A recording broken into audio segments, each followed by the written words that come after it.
Hello and welcome to Comedy in a Nutshell, the podcast where we ask the people in comedy about comedy. The late great American comedian Jerry Stiller once described comedy as like growing geraniums in a minefield. Unfortunately, he's not around to explain what he meant by that, but my guests are, and hopefully their responses will be a little bit clearer. I'm the comedy nerd who's seen more than 1,800 different comedians perform live comedy, and you can find out more about my journey in comedy fandom on my website, thecomedynerd.com. Please also take a moment to like, subscribe, rate, review and share the podcast.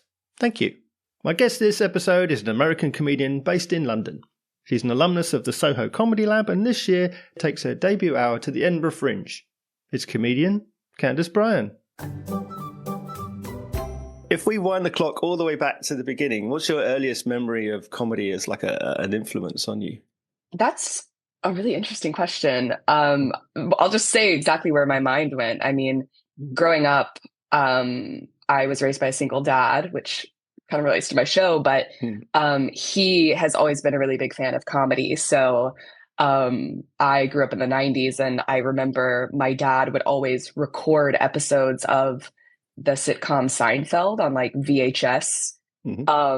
And it was always like a way that my dad and I really bonded, right? So it wasn't just that we would like watch it together. We sort of like built this language with shows like Seinfeld and like Monty Python's Flying Circus. That would sort of be like, you know, all these inside jokes and references that we had. And so I think I just really enjoyed making my dad laugh. And, you know, and through these kind of comic shows, I sort of learned like how to write a joke, I guess, mostly just with the audience being my dad.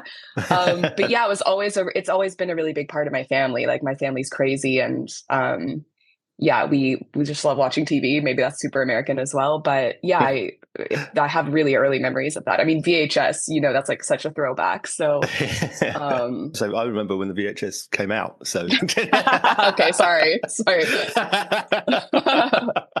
But it was crazy because like I think people don't realize like you could put in a blank VHS and like record what was happening on the television. Like, I mean, surely that wasn't legal, but it's not like he was selling them or something, but you could just rewatch them. Like it was like before DVR came out. So we had like the entire series of Seinfeld just like on these like VHS tapes. And I always joked with my dad. I was like, I hope you're not like recording over like my baby videos just to get like the new episode of Seinfeld, but would have been worth it probably, but.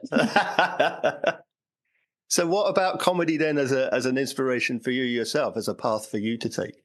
So I studied philosophy at uni and after I graduated, I basically just sort of became a writer. So I was like living in New York and I worked as sort of a freelance journalist / essayist. And it was sort of in this era where blogs were really big and everyone was like reading stuff online and there was a lot of work to be had doing that kind of stuff. And I never really like had a specific path. Like I would write about politics. For a long time, I covered fashion. So I was like, I would go to New York Fashion Week, kind of go behind the scenes and like interview makeup artists and stuff. And it was really fun. But then around 2015, 2016, the Trump stuff started essentially. And I got a bit frustrated that I felt people only really wanted the only articles I could get commissioned would be like, look at this crazy tweet Donald Trump made. And I was like, I don't want to do that anymore. At the same time, the sort of New York blogosphere really started diminishing. All these companies started going out of business or getting sold. All my friends were getting laid off. And I was a freelancer, so I didn't really get laid off, but the work stopped coming in as much. So I kind of sold out, for lack of a better term, and I started working at an ad agency. But what I loved about being a freelance writer was having my own outlet. Like I've always loved writing. So I pivoted to kind of working in ad and marketing writing, but I was getting frustrated after a couple of years of that, of like, I need something to be creative. And it's actually kind of a funny story about how I started doing comedy. I was in this New York literary journalist community, and there were a lot of sort of readings that people would have. Like someone would host an event and all the writers would go up and like read an essay they were working on or a poem or something like that. Yeah. And I had a friend named Eve who hosted one that was sort of like a reading slash comedy show. So it would be like a mix of stand-up comedians and writers. And Right. she invited me to be on it. And I love watching stand-up. I've always loved watching stand-up. And it was, I think, as most comedians start out as comedy fans. And so when she invited me to do that reading, I said to her, I was like, actually, would it be okay if I did stand-up instead of like reading an essay? And she generously let me give it a go. And it was at this like little club in Brooklyn that doesn't exist anymore. I forget what it was called. But I spent so much time writing my jokes and basically did a 5-minute set. And it was, I had like 5 shots of tequila before I did it because I was like so nervous. But from what I vaguely remembered through my blurry lens of the tequilas, it went really well. And I think a lot of comedians who I've spoken to really relate to this. That first time you do comedy, you get that adrenaline rush and all of a sudden you're hooked and it's becomes super addictive. However, I really felt that, but because I want to say that was like 2017 or 2018. Mm-hmm. I didn't really continue doing comedy after that. I really enjoyed it, but I spent a lot of years kind of being like, oh, I should really get into comedy. And I really enjoyed that so much. And I have notebooks of joke ideas I was keeping for years. Yeah. But I a little bit, because I came from a writing background, I didn't feel comfortable as a performer, like hence all the tequila to get on stage in front of people. Yeah. So I spent a lot of years kind of like grappling with that. But then in 2019, I moved to LA and I took a comedy course that sort of helped me kind of get more comfortable on stage and sort of learning the art of, not just being funny, but like how to write a joke and like what a set is supposed to look like. That kind of gave me the confidence to start comedy. And then COVID happened. Yeah. So then I know I'm rambling a bit, but it's just a very long story of how I got to where I am today. Yeah. I basically, because I did my undergrad in philosophy, I decided to get a master's in like some kind of I want to do like performance or screenwriting, and I wanted to move abroad. An interesting call out actually is that when I took that comedy course in Los Angeles, one day we had a guest instructor, and that was Alex Edelman, who is now incredible success. Like he's on Broadway and all this. But this was before any of that happened. And I spoke with him during the class and he was telling me, oh, London is a great place to do comedy. It's easier to get stage time. They have this like festival culture that we don't have in the US. And I talked about it with him for a while. And I thought to myself, I was like, I'm going to go to London and do comedy. And so then I applied to grad school at Goldsmiths and got accepted. Then COVID hit, but I moved here anyway, like during lockdown, which was wild. And then I got my degree. And then anyway, in 2022, I was like, okay, I'm actually going to start doing comedy. So I like signed up for a bunch of new material nights. And basically since then I've done over 500 gigs. Like I was like, it took me a long time of like little sprinkles of like, oh, I'll try a open mic here. I'll take this comedy course. But then 2022, sort of that post-pandemic clarity of what am I doing with my life? I was like, okay, this is what I'm doing. So that's kind of how I got here.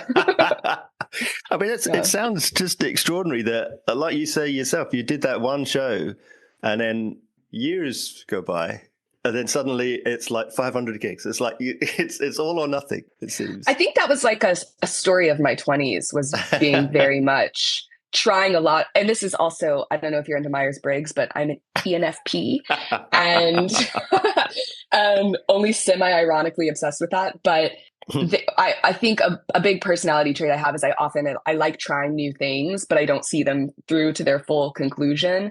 But, I always mean to read this book, or I'm always hoping to watch this movie or start this new project. But it got to a point where I was getting so bored with my marketing career. I was like, if I don't start doing comedy or something, I'm going to go crazy. So Yeah, I think getting to my 30s, it was kind of, and the pandemic was kind of a wake up call as well. Yeah. Like, I need to actually commit to this thing that I've been dreaming of now for such a long time. Yeah.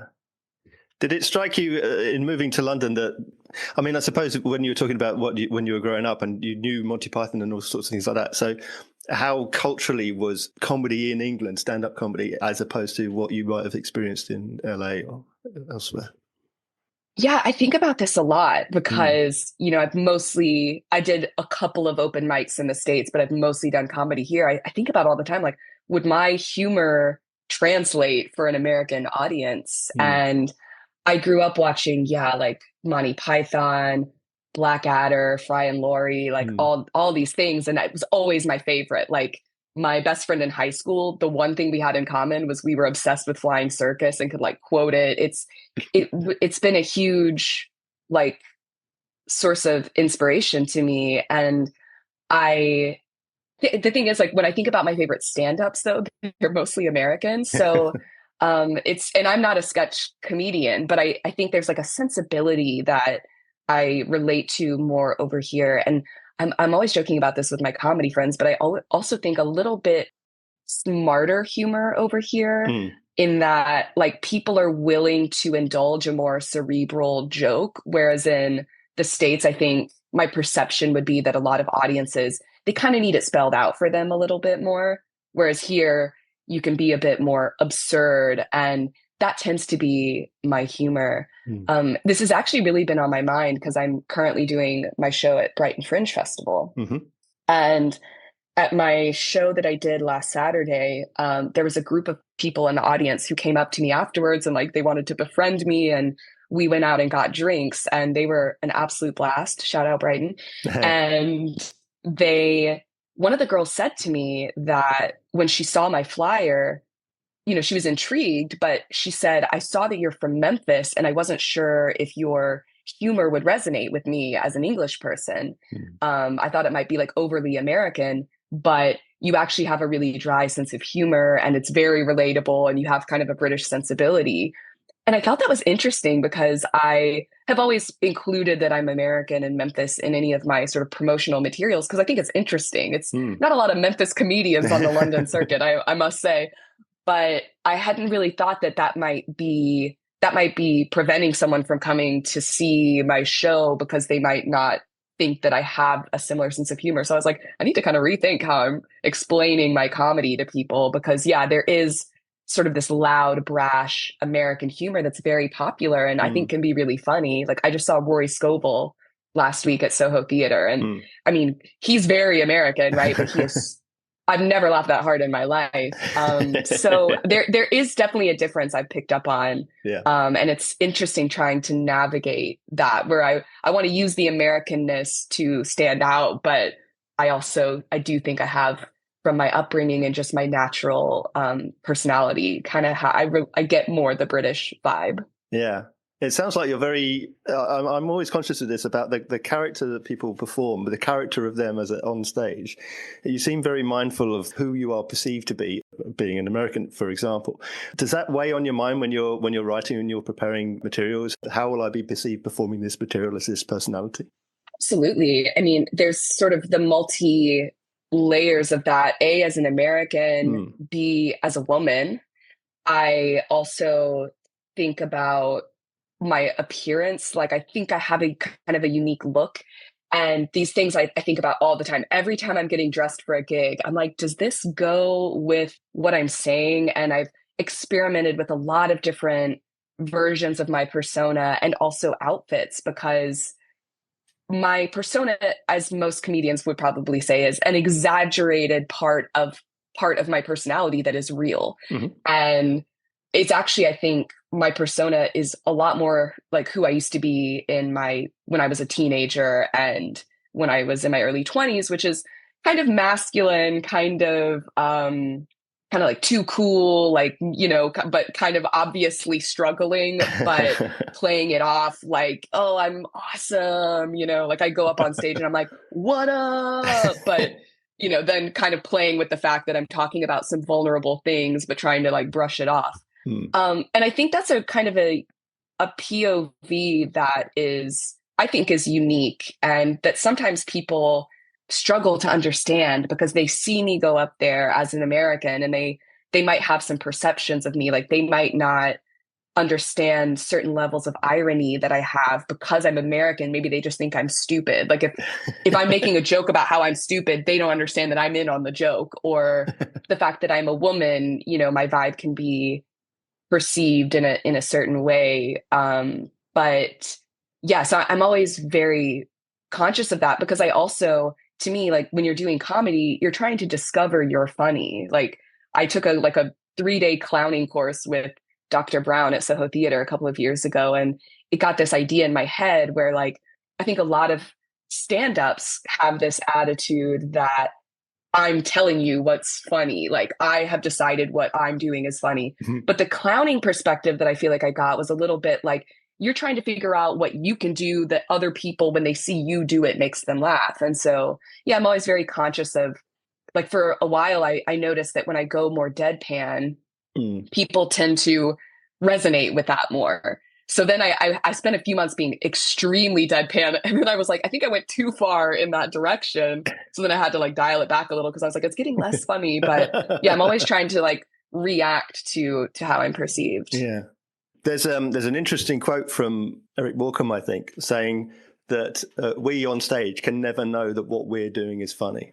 That's playing it that straight. What we're doing is deadly serious. It's drama, but it's so ridiculous and so pompous or what have you that the audience find it funny because it's funny itself. Yeah. But also, one of the things I like seeing is when the comedian on stage is clearly absolutely having a blast with what they're doing. So there's a very interesting two extremes of we're completely straight, dramatic presentation, if you like, a play in and of itself. And then this, I'm just having fun, I'm just messing around. Do you have that much fun when you're performing? Is that a fun thing for you, or is it work now? I feel like it's a little bit of both. I was actually talking to my dad on the phone yesterday about these people who sort of befriended me after my last show in Brighton. And it was funny because they were saying, I was telling them like, oh, it's like my run up to Edinburgh. Like I'm trying to work out any kinks and stuff. And they were like, kinks? Like you seemed so comfortable on stage. Like you seemed so at ease. And I was laughing with my dad because I was like, I'm glad that they perceive it that way, because I feel like in my head the whole time I'm like panicking. Doing an hour it's a lot, especially when you spend like 5 hours a day like scrolling on Instagram reels. Like my brain can no longer, remember information. So the entire time I'm like, okay, what's next? And like, I got to make sure I get that joke. Otherwise later the callback won't make sense. Like, so it's like, I feel like I'm doing work in my mind, but like really trying to play it off cool. But at the same time, like I'm panicking because I'm also having a good time, and I want to like continue. I don't want to get to a place where I stop having a good time. And if the audience is as lovely as this audience was last Saturday, then it's really fun. Like I felt so much more comfortable because they were giving me such a great energy that I was riffing a lot more. And I do like this might shock you, I love attention. So it's always fun to get on stage. But of course I have memories of my last show in Edinburgh where there was this one show where it was like packed room, and like everyone was over the age of 60, and no hate, but that is not my target demographic. I think it was just like my flyer was just trying to get whoever they could get in. And they were just really not on board with my whole vibe and the whole show. And it ended up being okay, but that one felt like work because I had to kind of convince them that, that I was someone they would enjoy watching. So yeah, it can definitely be a mix. Yeah.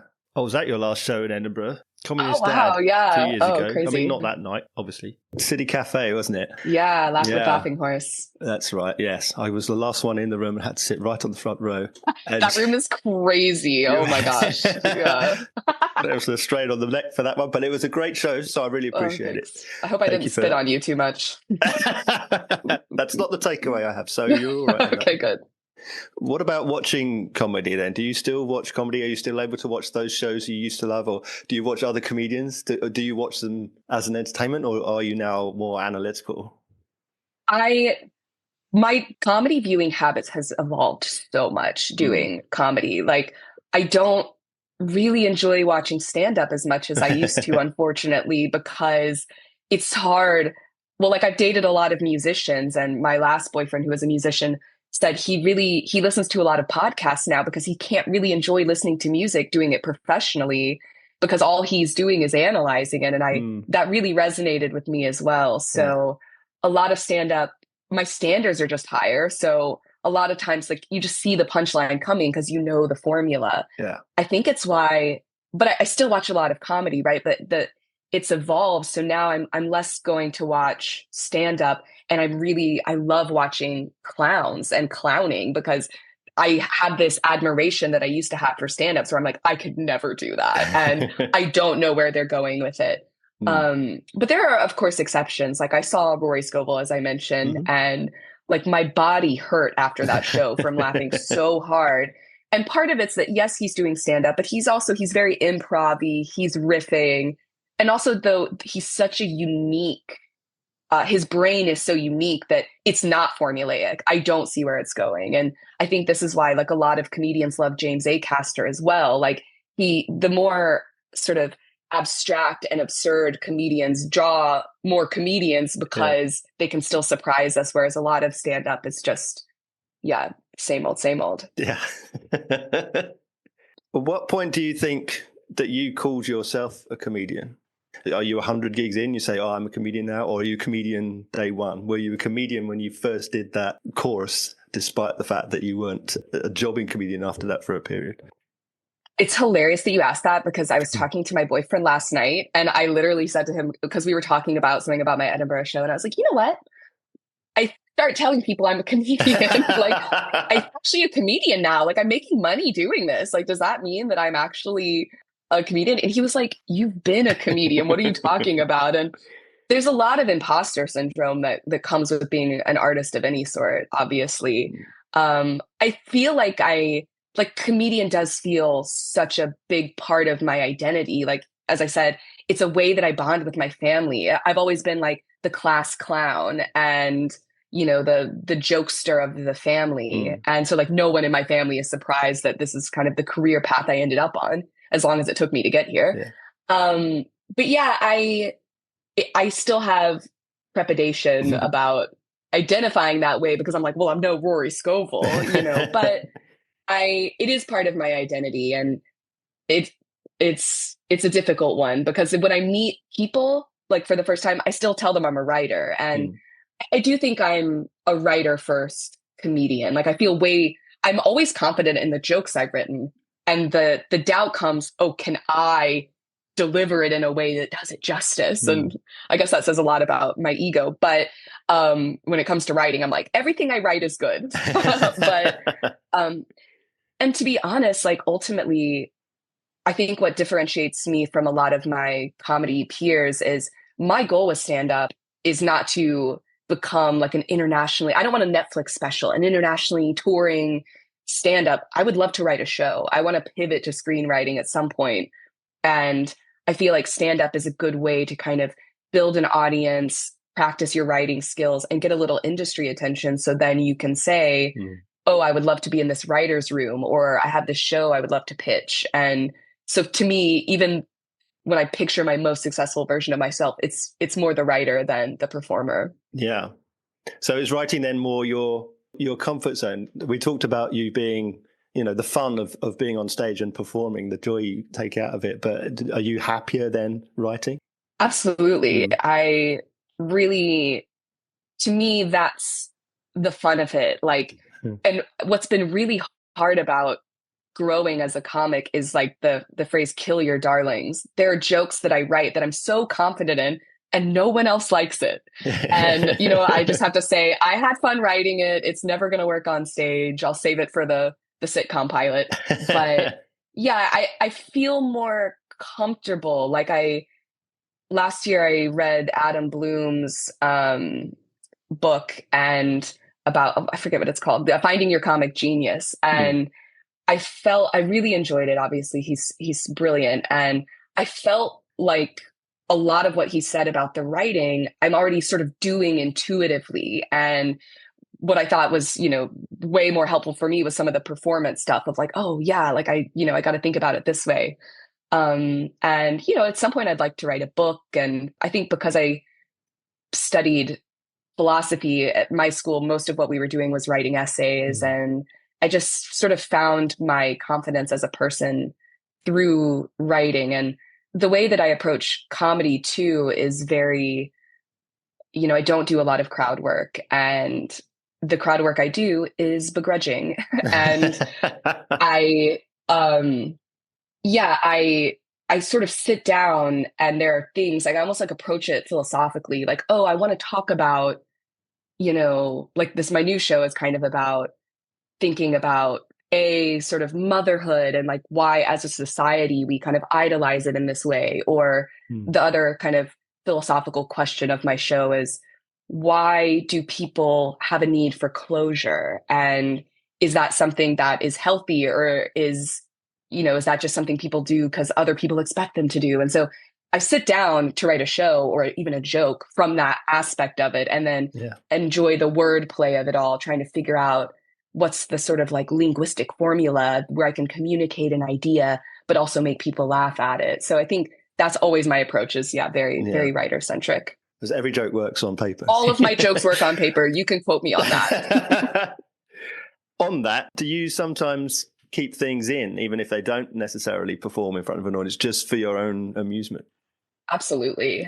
And though now with, I just did Before Brighton, I did my last whip in March, and there was one joke that I had really been keeping in there, and it was the friendliest audience you could imagine, and they still didn't like it. And I was like, if I start getting reviewers in, and the joke didn't even fit in the show. I think that was part of why it was kind of jarring, but it was my favorite jokes are just so stupid. And so I did take it out. But often what I have found is keeping a joke in that doesn't work and then acknowledging it and then adding a joke about how it doesn't work often then makes it worth it. Like some of the best jokes I've come up with have been reacting to something where I'm like, I want to say this on stage. I know it's not going to get a laugh. So then I can say, oh, you don't think that's funny? Well, there's a way to twist it so I can still say what I want to say. And every now and then there'll be some genius audience member who laughs at that pre-joke, but then you can kind of twist it. Because sometimes I'm like, I just love saying it. And at the end of the day, the show is about me and what I want. So, no, just kidding. But but it's hard. It's hard to find out when you have to give it up. Like, and it can take years. Like I've kept jokes in for like, I haven't been going that long, but like there was one joke that I was really keeping in my longer sets for like over a year. And then once I finally just let go of my grip of it, my like 10 set got so much better. So but it can be tricky. So you mentioned about your Edinburgh Fringe show. So what's your Fringe experience been like? So a hilarious anecdote, I think, is that when the first time I came to the UK was, I think, 2015 or 2016, when I was like still working as a freelance writer, had never even done my first stand-up set. Yeah. I spent a month in London, and this was August. And then, I was like, oh, I'll take the train up and do like a weekend in Edinburgh. And I got there and I had never heard of the Fringe Festival before. And I was there for like a long weekend in August, and I saw all the flyers and the posters. I didn't even Google, what is this thing? I was just like, well, this is kind of a weird town, and didn't go see any shows. And it makes me so mad in retrospect. Like what amazing shows did I miss in August 2015? And then once I moved here and I learned about the Edinburgh Fringe Festival, I think the first I heard of it was maybe hearing about Fleabag. And then I realized like the huge mistake I had made. And I was also like, that's why that Airbnb was so expensive when I was there. But then I started doing comedy seriously in like March-ish 2022. Mm-hmm. And that August I went up and did like for like a long weekend, did some open spots, also saw a bunch of shows, got really inspired. Yeah. And then I went in 2023 and did Communist Dad, which was like my 45-minute show. I had different openers every day. And it was amazing and sort of horrifying at the same time. The first 2 weeks I was there I had a lot of comedy friends there doing split bills and hours and things like that. And it's like the first 2 weeks were all like, I wish this could be every day of my life. Like, I feel like I'm a professional comedian. I'm getting hours of stage time. And like, it's like we're partying and it's heaven on earth. And then that last week we are like, I'm never doing this again. And it takes like months to recover. But I really loved it. I got really lucky with my venue in 2023, given how, little I'd been doing. I did the full run of it as well. And being so central at the City Cafe was amazing. It was also cool because I'm from Memphis. You walk into the City Cafe, they've got a giant statue of Elvis, and it's like an American diner. I didn't even really realize that when I applied. So that was lucky. And I had pretty full rooms most days. Like, there were a couple of quiet days, but it was really like trial by fire. I'm sure a lot of people say that about Edinburgh, like for their first show. And to be honest, the reason I did it is because even though it was like so early, all my friends are like, you're crazy to do a show this soon. But I knew that my current visa at that time had an expiration date, and I wanted to make a go for the global talent visa. But you have to have basically done a show. You have to have some kind of reviews. You have to kind of show that you're really hustling out there. So I kind of went there with the intention of that. And also just to get, I feel like I progressed more as a comedian in my first Edinburgh than I could have in a year of gigging every night in London. So it was really positive. So I didn't go last year at all. I didn't even visit. Yeah. So I'm really excited to go back this year. So this year, your debut hour then. The show's called MILF, Mum I'd Like to Find. Tell me all about that. I am doing the show at Just the Tonic Nucleus, which is a newer venue they have. It's on Pleasance, so it's right near the Pleasance Courtyard. It's a really cool venue. Daniel Sloss is doing his show in the same building, which I'm really excited to see. And I'm in the subatomic room every day at 3:10 for the entire month except the 12th when the venue is closed. So my debut hour is kind of, as debut hours tend to be, sort of the culmination of my last 3 years of work. So I kind of, when I started developing it, it was sort of just going to be an expansion of Communist Dad. And, because it's sort of talking about my upbringing and sort of explaining, like, why is she like that? And like, here's all the ways I ended up this way. But then I ended up having quite a hectic 2024, because my visa expired before I had renewed it. And so I ended up I called it exiled to Paris. I just decided to go to Paris instead of going back to the States, and had a lot of crazy experiences there. Some interesting stuff happened in my personal life. So that was really inspiring me to write jokes. Like, I don't know how much you remember Communist Dad, but I didn't really have a lot of like dating and sex material in my comedy. Because when I started out, I was like, I'm not going to be like other women, I'm not going to do that. But then my dating life got really interesting, and I was like, wait, they're onto something. So I started writing a lot of that material, and I think it served my career well to pivot that way, because to be honest, I think it's made it easier for me to have like a club set, like, whereas before when I was talking about my communist dad, no one at Top Secret wants to hear about that. And so the show is basically, it is still kind of about my background and my crazy life in America before I came here, being raised by a single dad, and sort of, I had a happy childhood, but it is unusual growing up with a single dad, and he's hilarious. So there's a lot of funny stories there. And then basically, the reason I was raised by a single dad is because my mom left when I was a baby. And so the show is sort of about what happened in 2024, which was at a sort of a failed attempt at reconnection. And which I must say is funnier than it sounds. But there's a lot of humor in how it kind of all went down, and not in your sort of typical route. I don't know why I'm like, I don't think anyone listening to this is going to care that much about spoilers. So I guess I'll just tell you, she basically like followed me on Instagram and slid into my DMs. And it was really interesting how it happened. And so the show's kind of about that. And that was all happening like while I was exiled in Paris and like dating these French guys. And so I kind of have been telling people it's like about the weirdest year of my life, which was 2024. Mm. But then it's sort of about, yeah, like as I was saying earlier, about this sort of expectation that everyone has that I like wanted to reconnect with my mom because, oh, moms are so important and, closure is so important. So I'm kind of making fun of all that stuff. I feel like I'm making it sound heavier than it is. And it is a bit, it does raise questions, but I think, I hope it's poignant, but it's all really fun. And there's also a surprise ending, which I won't give away, that I think really kind of ties it all together and has a lot of callbacks. Like I'm quite pleased with the structure of it.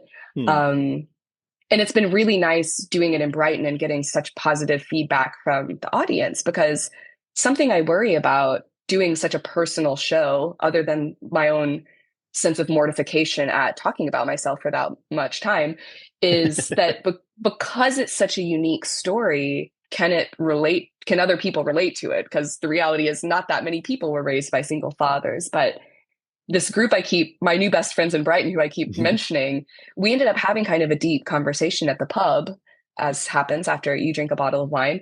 And they, two of the girls were saying that, their moms were physically present, but emotionally absent. And, a lot of the stuff that I'm saying about my own experience and kind of making fun of our obsession with motherhood really resonated with them, even though they have such a different experience, because we're all kind of formed by things that happened to us in our childhood and, absences and experiences. So it was really reassuring to me to hear that, like, okay, it's not just like, oh, here's a story about me that I'm forcing you to find interesting. It's like there are themes that I think a lot of people can connect with. So it's been fun. And having that experience in Brighton, I think the reason I keep mentioning it is, leading up to my debut hour, it's a bit stressful. Like I want it to be received well. And you want to feel like it pushes your career a bit ahead. But this experience in Brighton reminded me, like, it's really just about connecting with people. And like, I hope that happens every day in Edinburgh, that some people from the show come up to me afterwards and want to like talk about it and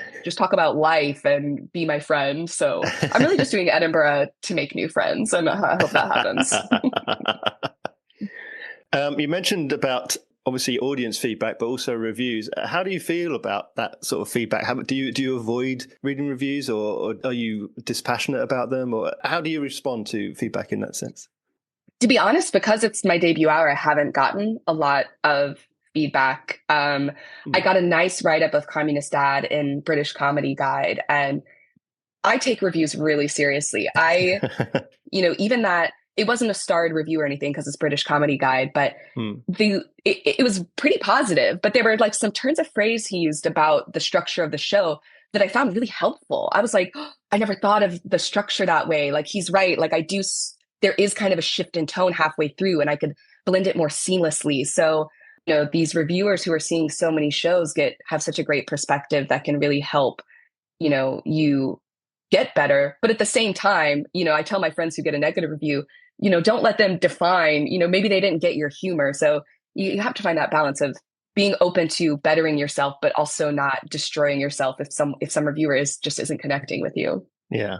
At this point then now, because you've got this hour coming up where you can really sort of spread your wings and tell a story, do you enjoy more of that sort of long form comedy, or are you having the most fun when you get to improvise on stage, or those 10-minute sets? Are you happier in the short form or the longer form comedy? Definitely long form. Oh my gosh. I mean, it doesn't even compare, because I think, as I mentioned, I do think my persona is a bit unusual. And I think it's just not expected. And I think the longer time I have on stage, the more people can understand and get on board, where people make really snap judgments when you're doing like a 10-minute spot. But also because I'm such a writer first comic, with the more time you have, the more creative you can get in terms of structure. And I love a callback or like a subtle reference. And I love like thinking about I have like a mini theme in my show of like birds. So there's like a few times I mentioned birds. I'm like, no one's going to pick up on that. But Mhm. as a writer, I'm like, I enjoy these. It's like a little Easter egg for myself. Mhm. I also sort of prefer being on stage for that amount of time because I feel like I can sort of relax and sort of get into it. And one thing that I have gotten, some feedback I've gotten even on my longer shows is I'm very punchline dense. You know, I think a lot of times people have the longer shows and they can take more time between punchlines, which can be a great way of storytelling. And some of my favorite jokes will have like a 15-minute setup and then the best punchline of all time. But I just like I'm firing on all cylinders. You know, I'm like, I want people to hear a joke every 30 seconds. I think that's maybe the American influence that I have. And so it's really fun trying to get to an hour where I'm like, you know, obviously some jokes are going to be absolute bangers and some are going to be mini, but it's fun to try to fit as many jokes in an hour as possible. It's been a challenge, but that's why I think it's taken me 3 years to get to a place where I'm like, okay, I have an hour that I feel really good. There's funny every minute. Mm. And yeah, so I much prefer that to the sort of club approach. Mm. What lesson do you think that you've learned would be one that you would tell you starting out from what you've experienced? My biggest piece of advice for comics who want to do shows, because I get a lot of my peers saying, oh my God, how are you already doing an hour? Because in my mind, I'm like, I waited 3 years. Some people wait 10 years, you know, Mm. to really feel ready. Yeah. But my my advice I always give these people is I say, go see shows, go see work in progress shows, go watch hours. It really demystifies it. And not in I don't mean this in like a negative or judgmental way, but I remember going and starting to see shows here because we don't really have these hour-long shows as much in the States. I Mm. started to go see them a lot in London and I was like, oh, that's it? Like I could do that. And I not that I think I'm so amazing or the shows I saw weren't amazing, but it when you go see especially like a work in progress by a pretty successful comedian, you realize what the process is and that it's really just, you know, writing and telling stories. And I think uh, you know, so many people want to do an hour, but they don't go see hours. So they don't really Mm. understand what it takes, what it means to have good structure, how the joke density can sort of, you know, expand and contract. And I think that's been the most helpful thing. Even now, my hour's done. I've written it. I still am going to go see hour-long shows because it might inspire me to change the order of my jokes or make an edit or think Mm. about how I'm introducing it. It's a constant source of inspiration. Yeah. What then do you think have been the best and worst experiences you've had in comedy so far? That's a tough question. I mean, Mm. my best experience would definitely be doing Communist Dad in Edinburgh. I think just sort of realizing what was possible and the Yeah. connection I made with audiences there. I so many days I would have people come up to me after the show. You know, that's such a small room, so we were all pretty intimate by the end of it. People would come up to me afterwards, or I would discover it through crowd work, and they'd be like, "My dad's a communist, and I brought him with me today." And it'd be like such a funny kind of thing. And also during the show, like during Edinburgh 2023, I was writing every day. Like I was editing the show as I went because it was a 45. It was basically a work in progress. And by the end, I felt really good about how it was flowing together. So that it was just the most fun and most educational, like, you know, thing that I could do. Yeah. My worst experience, I think, imagine if I just like name dropped a club right now. No.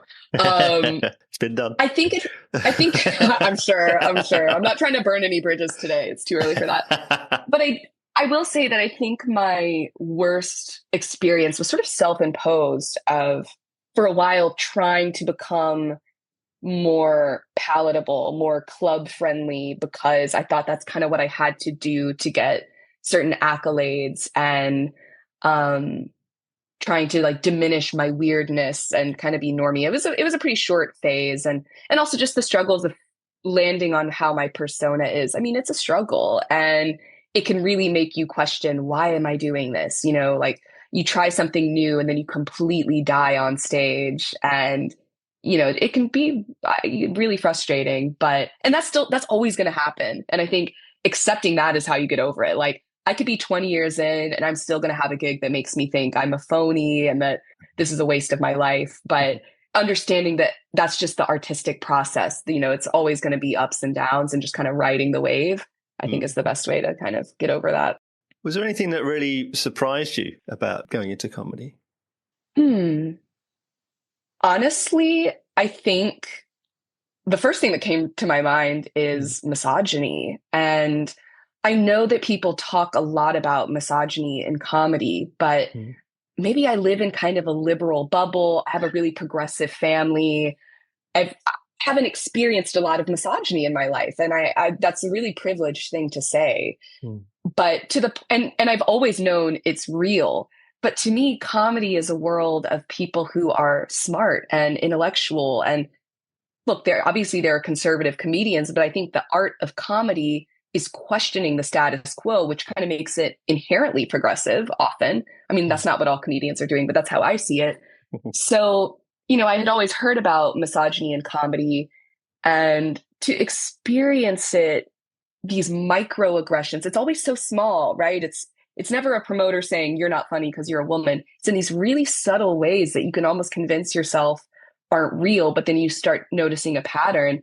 I've been really surprised by that, and a bit, disappointed, because it's been the first time in my life where I've consistently felt not even just promoters, but also audiences sometimes like having qualms about my performance because of my female presentation has been really, it's been a surprise, and something that I still struggle with sometimes, because I don't, also, like, my gender identity is somewhat fluid. I don't really feel like, oh, I'm a female comic. To me, I'm just a comedian. And to be pigeonholed that way it can be really jarring.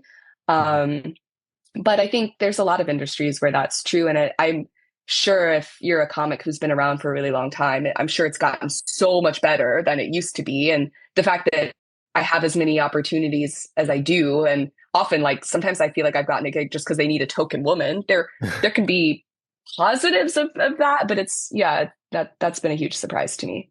Yeah. What about your competitiveness? Do you participate in competitions a lot, or for example, your debut? You will be competing for the attention of audiences going to thousands of shows, many of other people debuting. Not to put too much pressure on, but do you have a competitive streak in you? Not when it comes to comedy. I'm very competitive when it comes to ping pong, but you do not want to play table tennis with me. You're going to see a very ugly side of Candace. But with comedy, I'm really not competitive at all, to the point where it's almost pathological. Like, I think it comes from an imposter syndrome, and I don't love doing competitions. I haven't done loads. My friends basically forced me to go do Ding Dong Gong, the gong show at Big Belly Comedy, and I won. And that felt good. Like, it feels good to win. But I don't like, first of all, I don't like comedy competitions philosophically, because to me, I'm against hierarchy in all ways. I'm sort of an anarchist, but I think especially with comedy, hierarchy makes no sense, because what one person thinks is funny isn't going to be funny to another person. And also, as an American, the couple of competitions I did, I was like, they did not like any of the Americans. So it's a struggle. And I think that's fair. Like, look, I'm an imposer in this culture, but when it comes to, even with Edinburgh, I'm realizing I need to get that a little bit more, because I have to believe that people should come see my show at 3:10 and not someone else's show at the same time. And I do believe in the show, and I think that will, like, power me through. But there's also, like, all these Edinburgh awards and stuff. Like, that's not why I do it. It's also a big reason I haven't gotten on social media. Like, I'm not doing TikToks and Instagram reels. That's, to me, it's so competitive. Like, you're just trying to compete for people's 30 seconds while they're on the toilet. And I know that it's the reality now. Like, I need to get on it, but because I'm so not competitive, I almost have this, like, modesty thing. I'm like, oh, you don't pay attention to me. Like, don't spend your time with me. But I'm like, that's never going to propel me forward. So I'm trying to channel more of that. But it's hard, especially when I'm like, I think everyone's so good and funny. I'm like, even like trying to book stage time, like on the London circuit. Sometimes I'm like, maybe you should give it to someone else. But I do have the American hustle mentality. So I will send a lot of emails to get stage time, which I think has been an advantage. But yeah, competitiveness is not, I don't know if it serves you in the long run. In certain ways, I've seen some people who are a little too cutthroat. For me, I'm like, I want everyone to feel like we're best friends. So when they become famous, they'll invite me into their show, like I want to, like the rising tide lifts all boats energy. But yeah. How can we find out all about you and where we can come and see you performing? So I am, despite what I just said on competitiveness, I am on Instagram, and I do mean to start posting more. So you can follow me on Instagram. It's just my name, Candace Bryan. I also have my website, CandaceBryan.com, where I list all my ticket links for upcoming gigs. And yeah, my Edinburgh show soon to be, after Brighton's over, I'm going to start promoting that loads and hopefully doing some previews in London before Edinburgh comes around. So I'm still working out the dates for those. But if you follow me or check out my website, you'll see when those go live. And so then my final question, the question I ask all of my guests, how, Candace, would you sum up comedy in a nutshell? I spent a lot of time thinking about this. And the answer I landed on is I feel like comedy is sort of jolly nihilism. I think it's sort of, accepting that things have no meaning. And there's the importance we put on things is very self-inflicted, and being able to laugh at that. That's how I see comedy. sort of a cynical way to end the show, but that's where I'm at this morning. Thank you so much for being my guest. It's been a joy talking with you. Thank you. Yeah, thanks so much for having me.